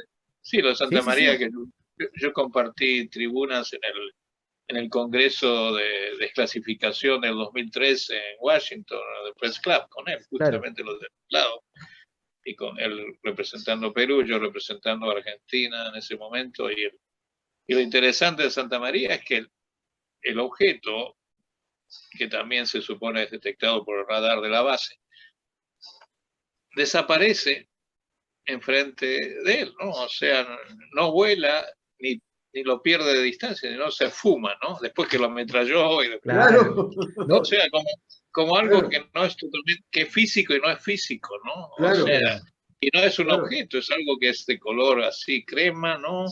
Es sí, blanco, Una ¿no? ampolleta invertida Es sobre una como una base. campana, sí, una Claro, claro, campana y con una base, pero no llega a ser algo totalmente, bueno, aerodinámico. claro, una o sea, nave, claro, una Claro, nave, sí, un algo. diseño minimalista, lo mismo que pasa con el Tic Tac, ¿no? Hemos visto que ya esos objetos sí, de una tipología no orientada pues a un aparato tecnológico terrestre desaparecen, ¿no? Y se van pues a cuestiones ya con un diseño más, Sí, ¿no? sí, Mínimo, al- ¿no? En sus líneas, ¿no? Un objeto sí, oval. sí, sí, sí, yo lo he dicho, ¿no? O sea, la primera reconstrucción visual que hace justamente un amigo mío, hace el primer video, cuando recién tímidamente se empieza a abrir, ¿no? Es la primera animación que él hace, ¿no? Y él le hace estas dos patas como Los de esquí, apéndices, ¿no? De trineo, claro, los sí, dos que no apéndices, son antenas y no son patines, pero es algo, ¿no? Y claro, después desaparecen los testimonios principales.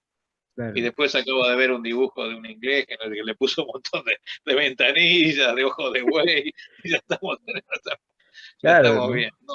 Ya se empieza a recargar, ¿no? Ya es un mini submarino Sí, volante, ¿no? Y ¿no? es Y, así, bueno. y a lo Ah, largo, a lo largo de pero ¿cómo, Alex, y esa es una pregunta que no quiero dejar de lado, ¿cómo viste todo esta narrativa? que generan los Estados Unidos. O sea, y yo tengo esta firme idea desde hace mucho tiempo de que es probable que el evento Tic-Tac sea un evento real, un evento en un encuentro con lo desconocido, pero a partir de esto se toma este concepto para utilizarlo eh, o sea, con la finalidad de tapar una falencia en el sector defensa, ¿no? Utilizar el componente OVNI para evitar de que esto, o sea, de que un espionaje asimétrico trascienda en instancias de gobierno. ¿Qué opinas de esto? Pienso, bueno, sí, eso lo pensé por años, desde el 2017, lo escribí en varios artículos, 2018 y 2019, y lo estuve analizando, sí, distracción, una maniobra de distracción del frente, también el peligro, el juego de poder con potencias competitivas reales como es China y la Unión Soviética, ¿no?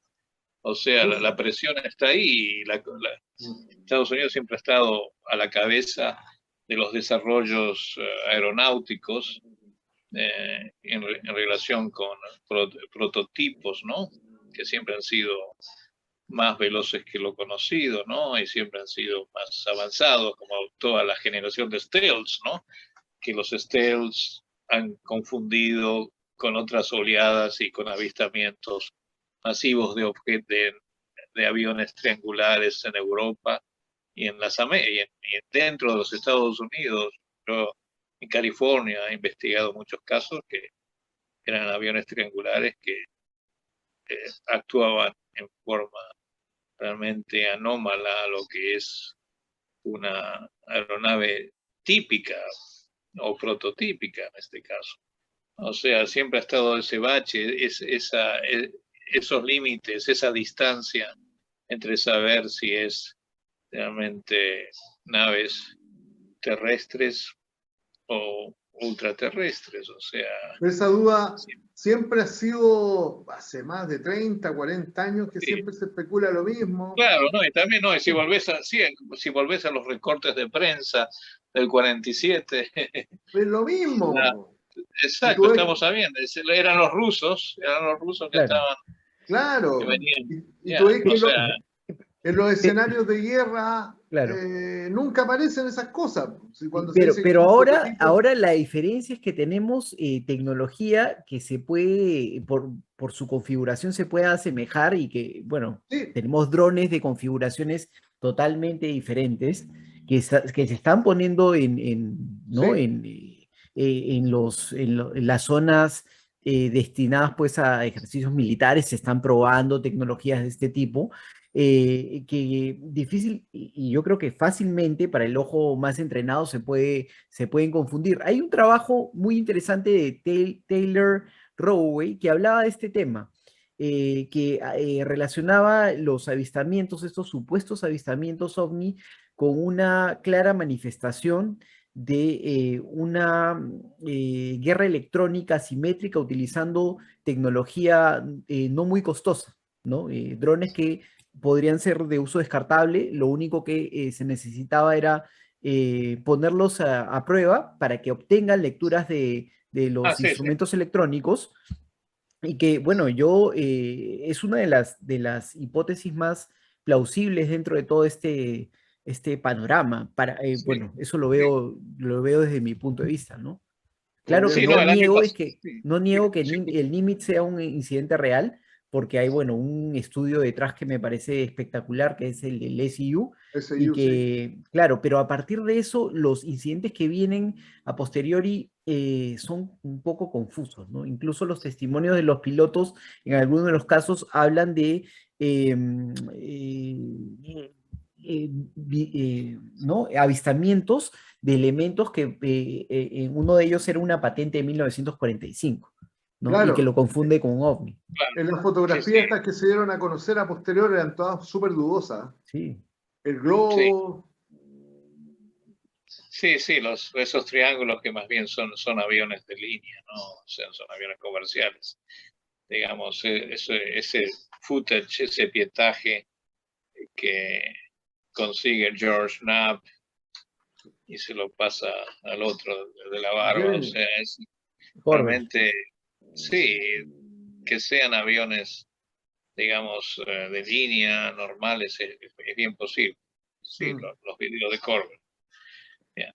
Pero el año pasado se estaba, bueno, circulando que la información, digamos, los avistamientos de Nimitz podrían haber sido un experimento de la Fuerza Aérea que no le avisaron a los de la Marina utilizando drones de avanzada tecnología y digamos acá les vamos a hacer una bromita. Fiesta. O sea, les vamos a joder, le vamos a hacer una joda y los vamos a ver cómo reaccionan. Pero lo interesante es que también los pilotos del Nimitz, Fravor y la chica Alexander y todos estos, tienen cámaras en los cascos. ¿Por qué no activaron?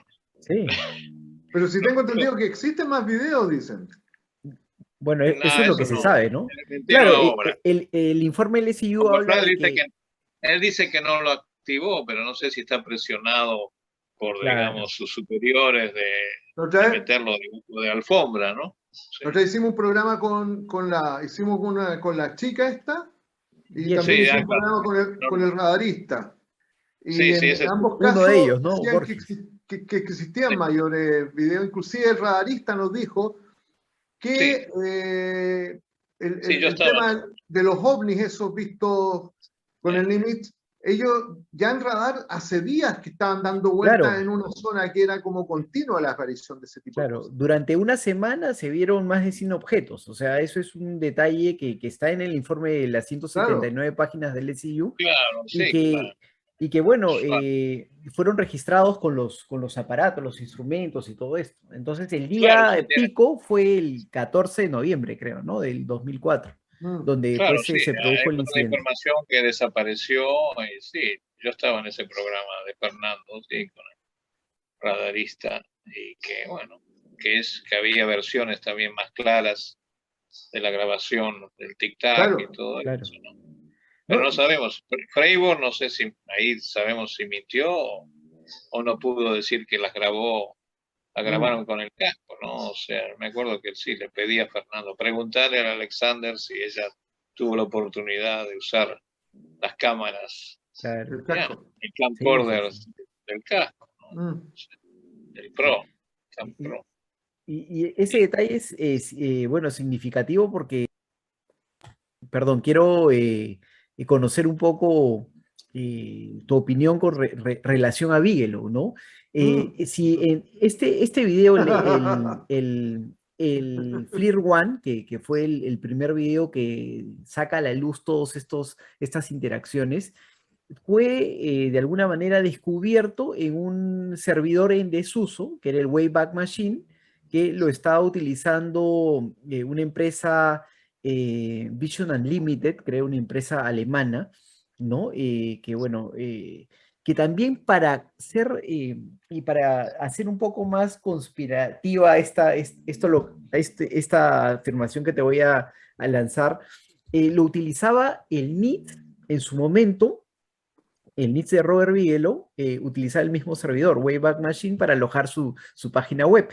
Y bueno, y después de todo esto se conoce pues que Chris Mellon fue el que, ¿no? El que de alguna manera... Sí, que fue el que, claro, el que entregó los videos y una cosa de esas. Pero la relación que hay entre Bigelow y todos hablo, no hablo de algunos, sino de todos los personajes involucrados en esta puesta en escena, en la narrativa ovni de los Estados Unidos del 2017, en lo que va, ¿no? A futuro. ¿Cómo ves el papel de Bigelow en esta historia? Sí, es una cúspide de la pirámide, o sea, es importante digamos, en el pentagrama.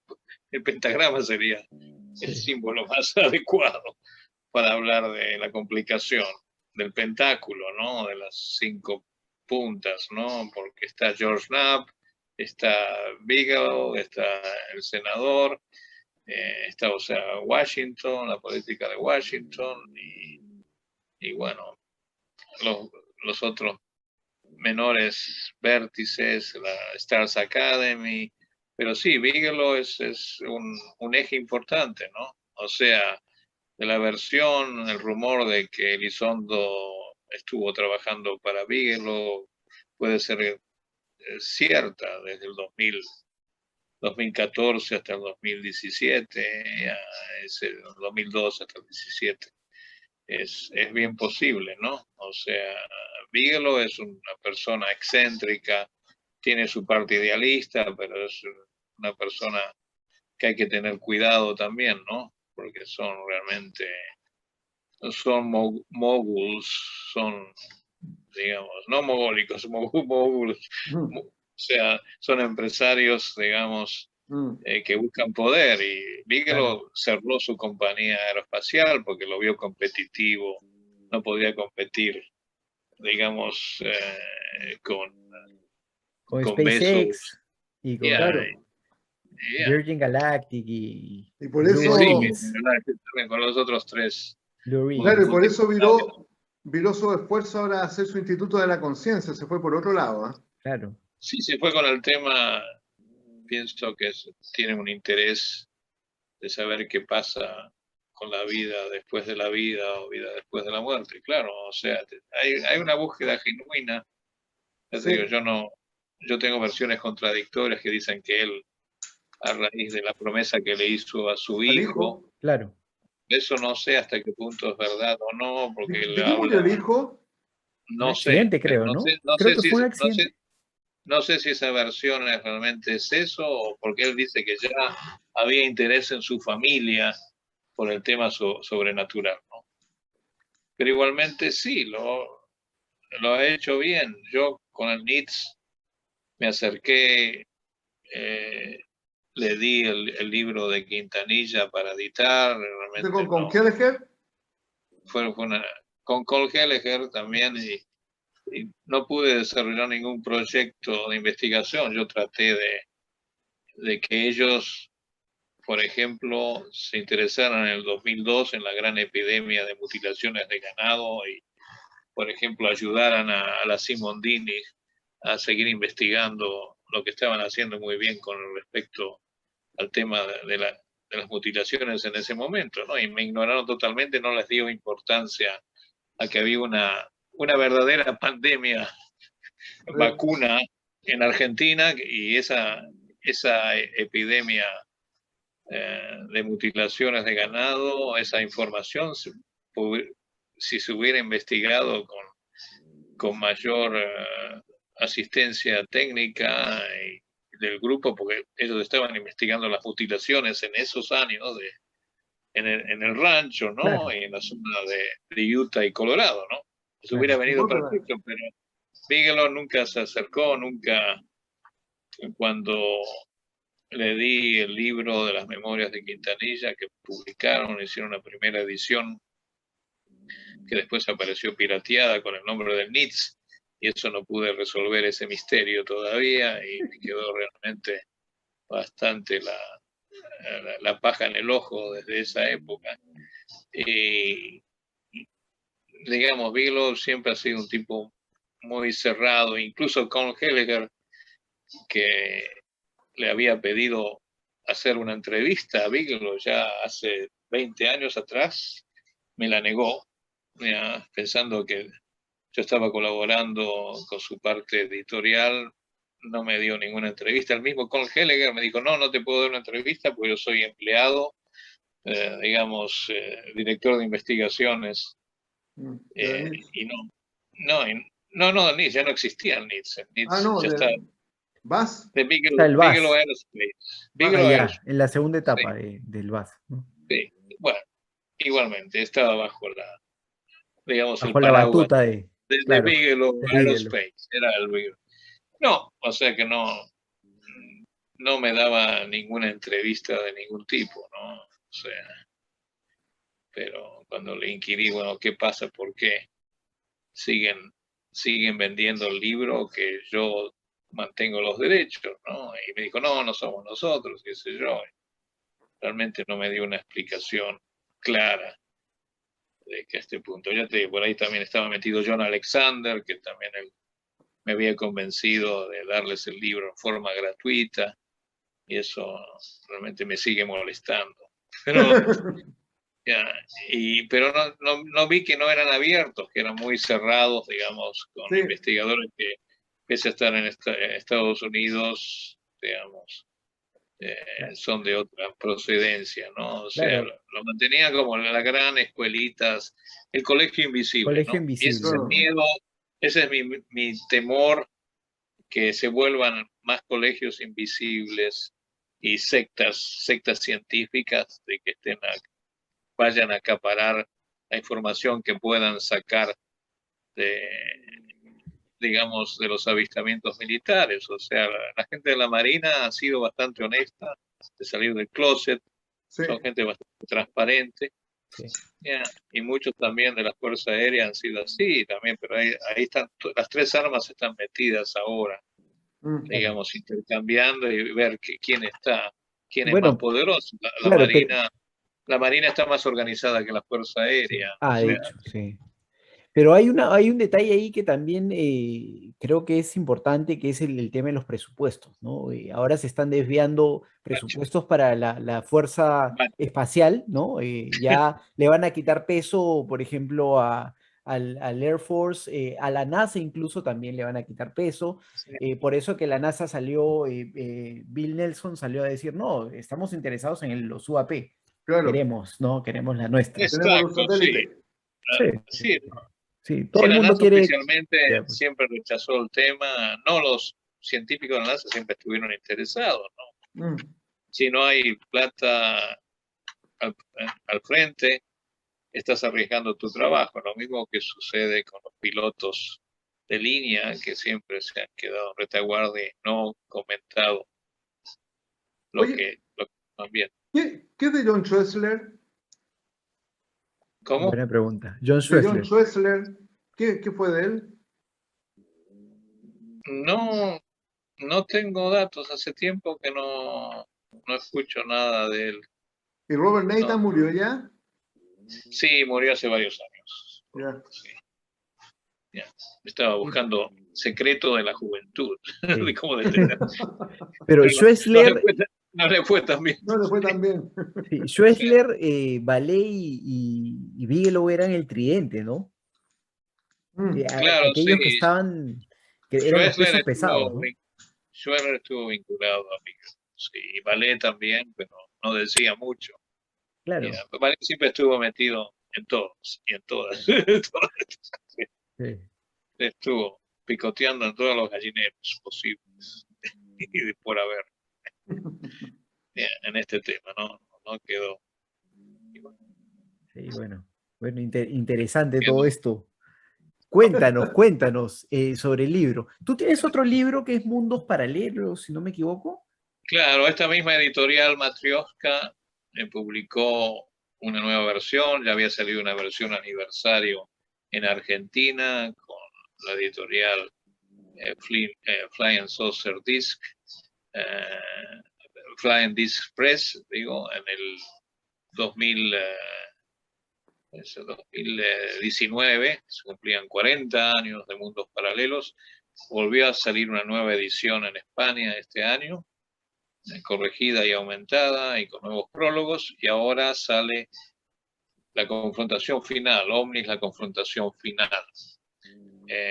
Una guía de investigaciones de campo es el subtítulo, pero originalmente el título era la confrontación final, investigaciones de campo en Argentina y Uruguay, que es el cuerpo principal del libro, ¿no? O sea, son investigaciones de esa década que te comentaba, que va de 2000, perdón, de finales de los 70 hasta los 80, o sea, esa década donde realmente recorro como investigador de campo el país, todo el país, Argentina y Uruguay, ¿no? También tengo otros libros en formación, bueno, ya diseñados, encarpetados sobre otras investigaciones de campo que son de Chile, Perú, Bolivia, ya, por ejemplo, ¿no? O sea, continúa. De Perú tengo Oye, un buen trabajo. Ya, de hecho que es muy interesante de Qatar. este artículo que, bueno, este trabajo que hiciste sobre el grupo Rama, y porque no se ha hecho, ¿ah? No se ha hecho en Perú y publicarlo sería genial, ¿ah? Sí, ese justamente cuando salga y ponga en orden los ovnis en los Andes, sería, o sea, sería otro próximo volumen. Después de este, pues después de este, de la confrontación final, tengo otro que iba a también salir en España, pero lamentablemente el editor del El Círculo Rojo no desapareció, esta compañía de Guante Blanco, que lo iba a sacar, y se llama Más allá del proyecto Blue Book, que es una reedición de las memorias de Quintanilla, más todo un trabajo que hice de comparación, la evolución de los fenómenos, de los proyectos militares de investigación de OVNI de los 40 hasta el 2017, ¿no? O sea, toco ese tema. Ese libro está terminado y ojalá salga en octubre, ya, en octubre, noviembre, con la misma editorial. Pero este nuevo libro está ahora ya en Amazon y en el sitio, la página de la editorial Matrioska o Matrioska Ediciones. Ya lo pueden conseguir a través, contactando la editorial. O sea, está en Kindle con Amazon también, ¿no? Ya. Y aquellos que son asociados a Amazon Prime tienen acceso al libro. Bien. Así, dentro de los Estados Unidos. Bueno, Ah, excelente, excelente, porque, bueno, ahí voy a poner en la descripción, de todas maneras, dónde pueden encontrar el libro, y me dices que están las publicaciones en Amazon disponibles, ¿no es cierto? sí, está en el Ok. sitio de Amazon. Sí, Y porque también de acá la yo estoy editorial viendo tu libro Ediciones. Mysteries of the Talos Caves y Mundos Paralelos, que serían los dos que están ahora disponibles. Sí, Mystery of the Talos Caves, la editorial es Inner Tradition Bad Company, está distribuido por Simon Schuster en Europa y en Inglaterra, en los países de habla inglesa. Y está en audiobook también, está en una versión audio, narrativa. De Amazon también, Amazon y Eh, Simon Schuster Audiobooks. ok. ¿Y el último libro está solamente para la gente de España? O sea, disponible en la No, web no, no, de... no, no, ¿No? para toda Latinoamérica, sí. Ok, excelente, excelente. Sí, Entonces vamos a poner no solamente las portadas de los libros, sino también los enlaces para que los amigos que nos están viendo puedan adquirir estas publicaciones que, bueno, son sumamente interesantes. Yo me voy a descargar el libro ahorita con Amazon para estar al día con esos trabajos de bueno, Alex. Claro que espero que sí. te guste, sí. No, Te va a gustar. de todas maneras, Alex. Son Y casos que bueno, no suceden más. claro, claro que sí. No, y esperar pues también estas publicaciones que vienen, ¿no? Porque son sumamente interesantes. Trabajos, hay pocos, por ejemplo, de la casuística ovni en el Perú, la realidad ufológica. Hay Sí, mucha gente que ha apostado, ¿no? En desarrollar este tipo ¿no? De formato, ¿no? Para sí, que la gente justamente esté... con Perú, yo desde mi primer viaje, desde el 81 y todos los muchos viajes que hice, siempre iba a los periódicos de Lima, ¿no?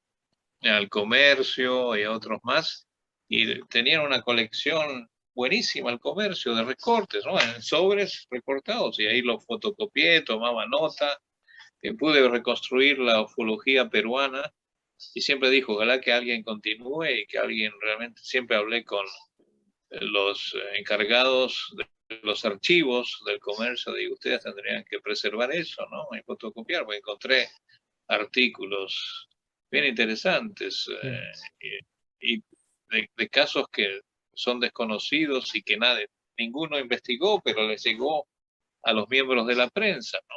Ya, y eso me llevó a hacer varias investigaciones en esa década del 80 y 90, ¿no? De buscar testigos, ya, de casos, por ejemplo, un hombre que había aterrizado en una Aeropuerto. azotea en el Callao, sí. Ah, uy, mira, te Wow. cuento, ahí está.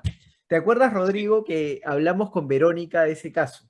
Sí, Ah, El que se le robaron el gato, ¿no? Que se robaron los gatos del techo, no sé, en no, el me acuerdo Callao, que sí. el objeto, no Ese sé si fue, será el mismo, pero sí, sí, sí, el es ese, objeto, no, pero definitivamente. es un caso de los 60, final de los 60 o 70, y tenía la misma insignia humo.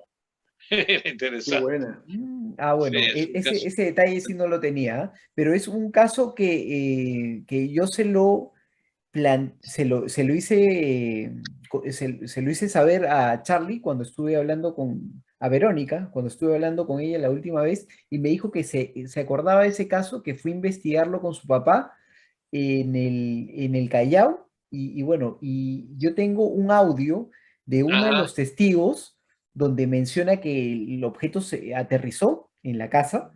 No sé si fue o en el techo o fue en el jardín de la casa, y que se Ajá. llevaron dos gatos. Se llevaron los Oh, gatos de la casa. era Alf. Increíble, increíble. Era Alf, algo Alf. así.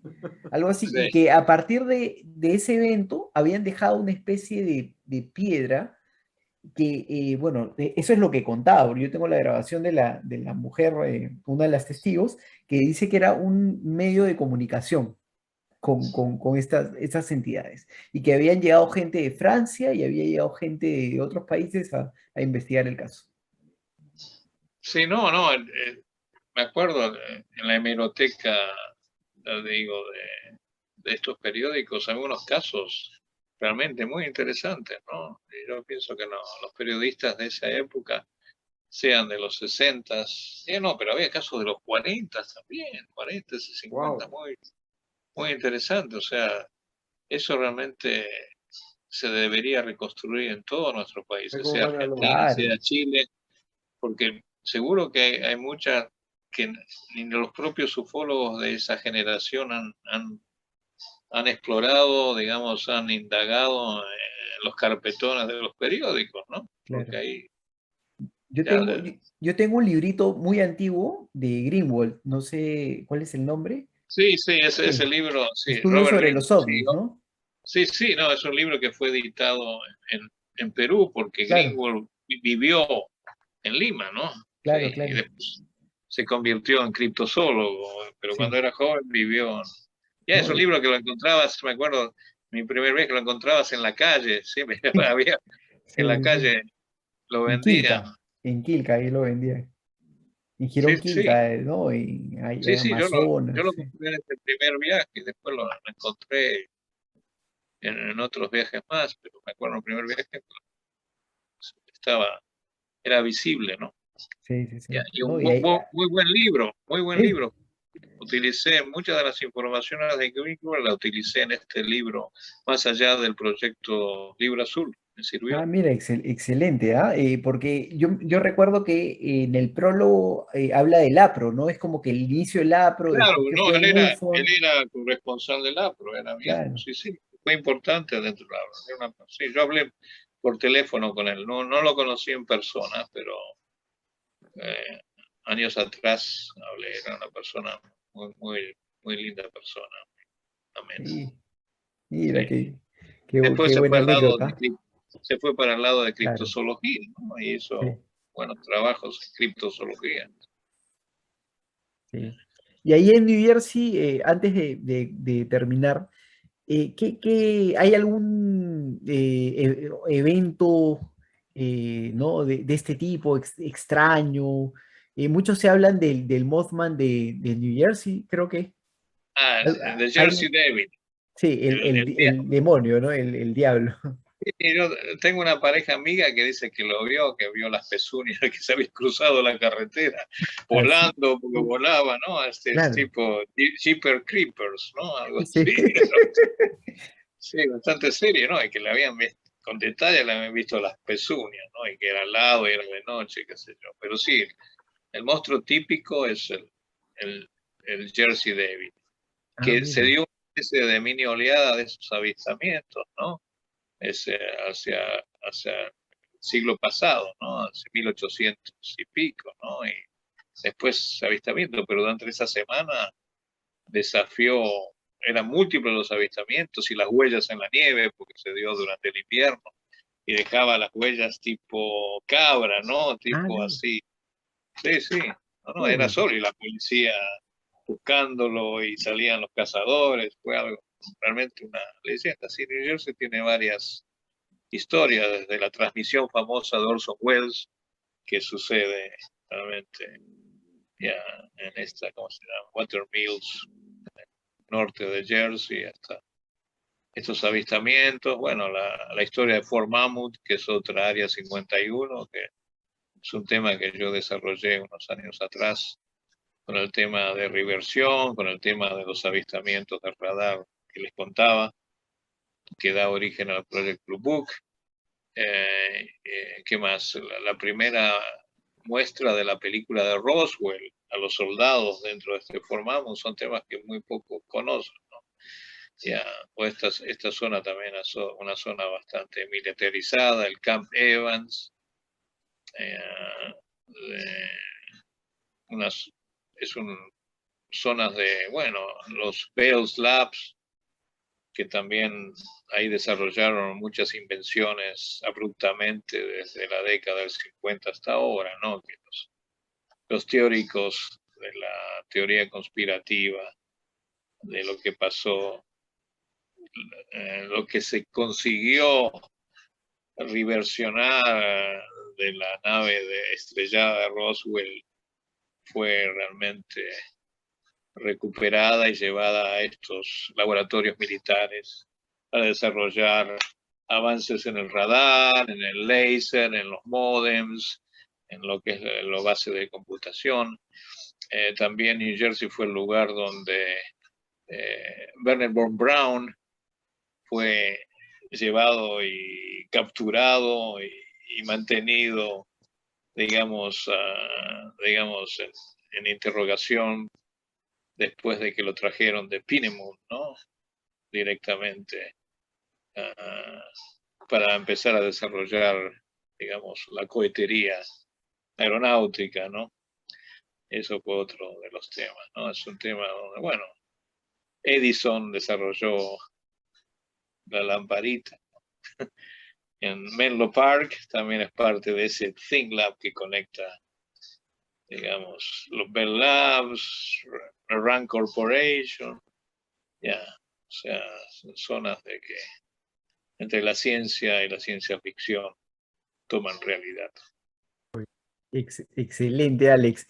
Bueno, entonces yo creo que hemos tenido una charla donde hemos abarcado diferentes tópicos. De verdad que ha sido excelente conversar contigo. Espero nuevamente, bueno, tenemos muchas cosas de qué hablar, de verdad, Alex, y quiero agradecerte por tu tiempo, agradecerle a Rodrigo también por la participación en en este conversatorio. De verdad que ha sido sumamente interesante. Hemos recordado anécdotas, compartido, ¿no? Detalles de tus experiencias. De verdad que ha sido muy, muy bueno, Alex. Gracias por la oportunidad. No, gracias a ti, Richard, por tenerme y bueno, suerte. Gracias. Me avisas. Claro que Y un sí. saludo a toda tu audiencia, Muchas gracias. paradas Bueno, y seguidores. claro que sí. Muchas gracias, Alex. Rodrigo. No, gracias Alex, realmente ha sido una conversación exquisita, haciendo un paseo histórico necesario para que la gente sepa de dónde vienen los tópicos de los ovnis, cuál es el verdadero tronco, ¿no? Que hoy día estamos llenos de un montón de mitología y cosas dando vuelta, pero hay una esencia que siempre está ahí, todavía no se pierde, así que te agradezco por un montón y todos a comprar el libro de Alex, que esta, la última confrontación, yo creo que aporta mucho. Así Ok, es, sí, muchas ya gracias. saben, la última confrontación lo pueden encontrar por Amazon y por algunos otros enlaces que vamos a dejar. Ediciones Matrioska. Ediciones Matrioska. Vamos a dejar Sí. el enlace justamente en la descripción para que puedan adquirir la nueva publicación de Alex Chonetti. Tiene otras en Amazon que, bueno, tienen que de todas maneras leerlas porque, bueno, hay data muy interesante. Entonces, Ya saben, amigos, esto ha sido todo por hoy. Agradecerles a ustedes, Alex, Rodrigo, por esa oportunidad. Ha sido una charla sumamente exquisita. Hemos abordado de todo un poco y seguramente vamos a contar con la participación de Alex en programas futuros. Bueno, un abrazo y estamos en contacto, ¿ah? Un Muchas abrazo. gracias. Gracias. Chao, Adiós. chao. Nos vemos. Nos vemos.